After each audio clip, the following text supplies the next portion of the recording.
हमें अपडेट कर रहे हैं मलक मोहम्मद इमरान कुतुब शाही अमान। अपडेट से पहले हमारे चैनल को लाइक एंड सब्सक्राइब कर दें और साथ लगे घंटी के आइकॉन पर क्लिक कर दें ताकि आपको हर आने वाली नई वीडियो का नोटिफिकेशन सबसे पहले मिलता रहे। बढ़ते हैं आज की न्यूज़ की जानिब। बच्चे को दूध पिलाना माँ के दिल की सेहत के लिए भी मुफीद करार होता है।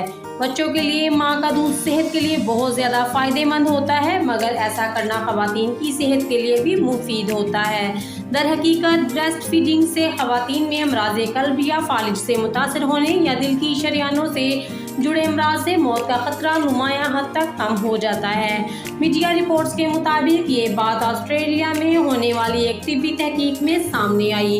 इससे कबल बच्चों के लिए माँ के दूध के मुतअद्दिद फ़वाइद आलमी इदारा सेहत की जानिब से बयान किए जा चुके हैं, जिससे निज़ाम तनफ़ुस के अमराज की शरह कम होती है, मगर इससे माँ को भी फ़ायदा होता है, जैसे ज़ियाबतीस, टाइप 2 ब्रेस्ट और ओरियन कैंसर का भी खतरा कम हो जाता है और जहनी सेहत बेहतरीन हो जाती है। मेडिकल यूनिवर्सिटी ऑफ अन्सब्रोक की इस तहकीक में बताया गया कि माँ के दूध पिलाने और दिल की शरियानों के अमराज के दरमियान ताल्लुक पर पहले भी काम हुआ है, मगर वो नताइज ठोस नहीं थे।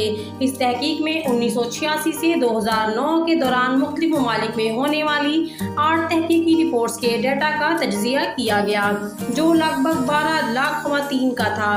तहकीक में दिखाया गया कि बच्चों को दूध पिलाने से ख़वातीन में दिल की शरियानों से जुड़े अमराज के खतरे में क्या फ़र्क आया है। ब्रेस्ट फीडिंग करवाने वाली ख़वातीन में दिल की शरियानों से जुड़े अमराज का खतरा 11% कम हुआ है, फालिज का खतरा 12% और अमराज क़ल्ब का खतरा 14% तक कम हो गया है।